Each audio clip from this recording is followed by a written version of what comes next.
Good morning students. आपको सारे notes videos books वगैरह मिल गई होंगी। बेसिकली थोड़ा सा मेरे बारे में बताता हूँ। मेरा नाम पुनीत है। एमबीए का क्लासेस लेता हूँ। 2006 से पढ़ा रहा हूँ। 20 इयर्स का मेरे को एक्सपीरियंस है। वीजू, Poornima, JECRC, Arya, ILM, IRM, IPS business school सब में मैं जा रहा हूँ और एज अ गेस्ट फैकल्टी पढ़ा रहा हूँ। और इवनिंग में मेरा क्लासेस चलता है, ऑनलाइन ऑफलाइन रिकॉर्डेड, तीनों मोड पे क्लासेस चलता है। उसके अलावा एक टॉप कॉलेज है एमबीए का, आईएम अहमदाबाद, वहां मैं बच्चों को हर साल लेके जाता हूँ। मुंबई में एआई यूनिवर्सल, यहाँ पे गेस्ट पढ़ा रहा हूँ मैं। जेईसीआरसी में पढ़ा रहा हूँ, आर्या कॉलेज में पढ़ा रहा हूँ। इन कॉलेजेस में मैं पढ़ा रहा हूँ। देखिए, राइटर भी हूँ। 2008 से मैंने बुक्स वगैरह लिखना स्टार्ट कर दिया था। यूट्यूब पे सारे वीडियोस मिल जाएंगे, रिकॉर्डेड लाइव लेक्चर सब कुछ मिल जाएंगे। बस एक छोटा सा इंपॉर्टेंट डिस्कशन आप लोगों से करना था। एमबीए आप कहीं से भी करें, थोड़ा सा मेरे से आप डिस्कस करके अगर आप एमबीए ज्वाइन करते हैं तो आप थोड़ा सेफर मोड में रहेंगे। उसका रीजन बताता हूँ क्यों। क्योंकि मेरे को जो एक्सपीरियंस है ना 20 इयर्स का, एमबीए में प्लेसमेंट होगा कि नहीं होगा, कॉलेजेस कैसे पढ़ाते हैं, क्या उनका प्लेसमेंट स्ट्रक्चर है, क्या इंटरनल एक्सटर्नल इन्फॉर्मेशन है, मेन चीज अंदर क्या चल रहा है उनके। क्योंकि मैं तो रेगुलर कॉलेजेस में जा रहा हूँ तो मेरे को पता है कौन से कॉलेज में क्या चल रहा है। तो आप मेरे से थोड़ा सा एडवाइस लेके अगर आप एडमिशन लेते हैं तो थोड़ा सा सेफर जोन में रहेंगे। बाकी आपके डिस्टेंस के ऑनलाइन के एडमिशन, मणिपाल हो गया, एमएटी हो गया, ज्ञान विहार हो गया, तो यहाँ भी आपको अवेलेबल हो जाएंगे। तो आप अगर एडमिशन लेते हैं तो प्लीज मेरे से कंसल्ट करना। हो सकता है कि मैं आपको एक बेस्ट कॉलेज बता पाऊं और एक सेफर जोन में लेके जा पाऊं। क्योंकि एडमिशन लेने के बाद बच्चों को लगता है कि यार गलत जगह चले गए। Okay, best of luck. मेरा नंबर आपके पास है। साथ के साथ अगर आपको कोई और क्वेरी चाहिए तो मेरे को व्हाट्सअप करें या कॉल कर सकते हैं। Okay, best of luck. नमस्कार और द डीप डाइव में आपका स्वागत है। नमस्कार। आज का हमारा विषय है ह्यूमन रिसोर्स डेवलपमेंट यानी एचआरडी। एक ऐसा शब्द जो हम सब ने सुना है। हाँ, और जब हम ये शब्द सुनते हैं तो दिमाग में अक्सर सैलरी, छुट्टी या हायरिंग फायरिंग की बातें आती हैं। बिल्कुल। लेकिन ये उससे कहीं ज्यादा गहरा है। ये किसी भी कामयाब कंपनी की वो छिपी हुई ताकत है जो तय करती है कि वो आज कहाँ है और कल कहाँ होगी। सही बात है। हमारे पास frameworks and dynamics of human resource development नाम के दस्तावेज से कुछ बेहतरीन नोट्स हैं। और आज हम इन्हीं को आधार बनाकर यह समझने की कोशिश करेंगे कि अच्छी कंपनियां अपने लोगों को सिर्फ कर्मचारी नहीं बल्कि अपना सबसे बड़ा एसेट मतलब संपत्ति क्यों मानती हैं। तो हम इसके टूल्स और प्रोसेस को देखेंगे। हाँ, हम एचआरडी के टूल्स और उसके पूरे प्रोसेस को बिल्कुल आसान भाषा में समझेंगे। चलिए शुरू करते हैं। तो चलिए इसे खोलकर समझते हैं। सबसे पहले एचआरडी है क्या? देखिए, ये सिर्फ ट्रेनिंग प्रोग्राम्स की एक लिस्ट नहीं है। अच्छा। ये किसी भी कर्मचारी के स्किल्स, नॉलेज और एबिलिटीज को लगातार बेहतर बनाने का एक पूरा सिस्टम है। तो मकसद सिर्फ एक व्यक्ति को बेहतर बनाना नहीं है? नहीं, मकसद है उसके जरिए पूरी टीम को और फिर पूरे ऑर्गेनाइजेशन की परफॉर्मेंस को ऊपर ले जाना। ठीक है, तो सवाल यह है कि कंपनियां ये करती कैसे हैं? मतलब सिर्फ मोटिवेशनल पोस्टर लगाने से तो ये होता नहीं होगा। नहीं, बिल्कुल नहीं। हमारे नोट्स में कुछ बहुत दिलचस्प टूल्स या कह सकते हैं तरीकों का जिक्र है। और सबसे पहला जो हम सबने कभी ना कभी झेला है वो है परफॉर्मेंस अप्रेजल सिस्टम। हाँ, परफॉर्मेंस अप्रेजल। और ज्यादातर लोगों के लिए इसका मतलब होता है साल के अंत में मिलने वाली एक रेटिंग। हाँ, जो तय करती है कि इंक्रीमेंट कितना होगा। इसका उद्देश्य आपकी ताकत और कमजोरियों को पहचानना है ताकि भविष्य के लिए एक प्लान बनाया जा सके। इस दस्तावेज में कुछ तरीकों का भी जिक्र है, जैसे 360 डिग्री फीडबैक और मैनेजमेंट बाय ऑब्जेक्टिव्स। ये 360 डिग्री फीडबैक, ये सुनने में तो बहुत व्यापक लगता है। ये है भी। इसमें आपका मूल्यांकन सिर्फ आपका मैनेजर नहीं करता। तो फिर कौन करता है? आपके साथ काम करने वाले, आपके नीचे काम करने वाले और कभी-कभी तो आपके ग्राहक भी आपको फीडबैक देते हैं। ओह वाह। हाँ, इससे आपके काम की एक पूरी 360 डिग्री तस्वीर सामने आती है। एक मिनट रुकिए, ये सुनने में तो अच्छा लगता है, पर क्या इससे ऑफिस पॉलिटिक्स को बढ़ावा नहीं मिलेगा? व्यवहार पर होता है, व्यक्ति पर नहीं। सवाल ये नहीं होता कि क्या आपको ये व्यक्ति पसंद है। सवाल ये होता है कि क्या ये व्यक्ति टीम मीटिंग्स में सहयोग करता है। समझ गया। जब इसे सही तरीके से लागू किया जाता है तो ये पर्सनल बायस को हटाकर एक बहुत ही ईमानदार तस्वीर पेश करता है जो किसी एक मैनेजर के अकेले के मूल्यांकन से कहीं ज्यादा असरदार होती है। ठीक है, और ये MBO मैनेजमेंट बाय ऑब्जेक्टिव्स, ये क्या भला है? ये भी सुनने में बहुत भारी भरकम लगता है। हाँ, ये बस टू डू लिस्ट बनाने का एक फैंसी तरीका है। अच्छा। हाँ, लेकिन ये एक ऐसी टू डू लिस्ट है जिस पर आपका मैनेजर और आप दोनों साल की शुरुआत में सहमत होते हैं। आप मिलकर तय करते हैं कि इस साल आपके टॉप 3 या 5 लक्ष्य क्या होंगे और उन्हें कैसे मापा जाएगा। तो इसका फायदा क्या है? सबसे बड़ा फायदा ये है कि साल के अंत में कोई सरप्राइज नहीं होता।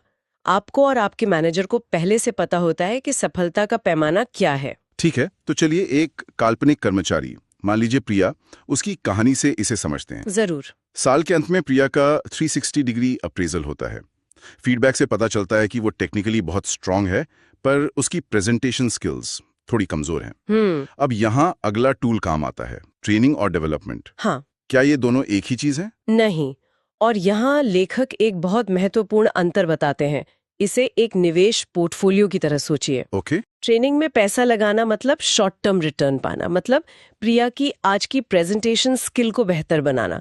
ये बहुत स्पेसिफिक होता है। और डेवलपमेंट? डेवलपमेंट पर निवेश करना एक लॉन्ग टर्म बेट है, यानी प्रिया को भविष्य के लीडरशिप रोल के लिए तैयार करना। अच्छा, तो कई कंपनियां सिर्फ ट्रेनिंग पर ध्यान देती होंगे? और यहीं वे गलती करती हैं। वे सिर्फ ट्रेनिंग पर ध्यान देती हैं और 5 साल बाद देखती हैं कि उनके पास कोई लीडरशिप पाइपलाइन ही नहीं है। मतलब एक आज की जरूरत पूरी करता है, दूसरा कल की तैयारी करता है। बिल्कुल सही। नोट्स में 2 तरह की ट्रेनिंग बताई गई है, ऑन द जॉब और ऑफ द जॉब। हाँ, ऑन द जॉब यानी काम करते करते सीखना, जैसे किसी सीनियर का आपको मेंटोर करना, या फिर जॉब रोटेशन। जॉब रोटेशन मतलब अलग अलग डिपार्टमेंट्स में काम करना। हाँ, जिससे आपको पूरे बिजनेस की समझ आए। और ऑफ द जॉब में आप अपने रोज के काम से बाहर निकलकर कुछ सीखते हैं, जैसे कोई वर्कशॉप या सेमिनार। हाँ, या ऑनलाइन कोर्स। जब प्रिया को प्रेजेंटेशन स्किल्स की ट्रेनिंग दी जाएगी तो वो शायद एक ऑफ द जॉब वर्कशॉप होगी। ठीक है, तो प्रिया की ट्रेनिंग हो गई, उसकी स्किल्स बेहतर हो गई, पर अब आगे क्या? क्या वो हमेशा यही काम करती रहेगी? शायद यहीं पर करियर प्लानिंग की भूमिका आती है ना? एकदम सही। ये एक ऐसी प्रक्रिया है जहां कर्मचारी और संगठन मिलकर भविष्य का एक रोड मैप तैयार करते हैं। कैसे? मैनेजर प्रिया के साथ बैठता है और पूछता है, तुम अगले 5 सालों में खुद को कहाँ देखती हो, तुम्हारे लक्ष्य क्या हैं? और फिर संगठन उसे उन लक्ष्यों तक पहुंचने के लिए रास्ते और अवसर दिखाता है।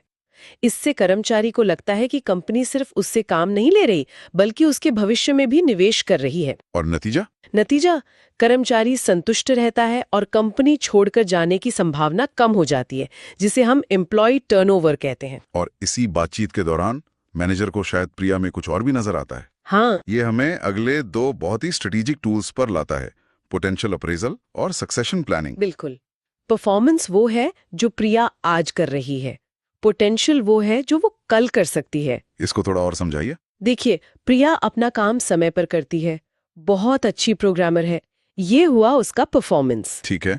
लेकिन क्या वो प्रेशर में टीम को शांत रख सकती है? क्या दूसरे लोग सलाह के लिए उसके पास जाते हैं? क्या वो सिर्फ अपने काम की नहीं बल्कि पूरे प्रोजेक्ट की चिंता करती है? ये है उसका पोटेंशियल। तो पोटेंशियल अप्रेजल इसी छिपी हुई क्षमता को पहचानता है। एग्जैक्टली। और जब आप ऐसी छिपी हुई क्षमता को पहचान लेते हैं तो फिर आप सक्सेशन प्लानिंग करते हैं। मतलब अगर प्रिया का मैनेजर कल कंपनी छोड़ दे तो उसकी जगह लेने के लिए प्रिया को पहले से तैयार रखना। एकदम। ये कंपनी के लिए एक तरह का लीडरशिप इंश्योरेंस है। लीडरशिप इंश्योरेंस, ये अच्छा शब्द है। ये सुनिश्चित करता है कि टॉप लेवल पर कोई लीडरशिप वैक्यूम न बने और बिजनेस स्मूथली चलता रहे।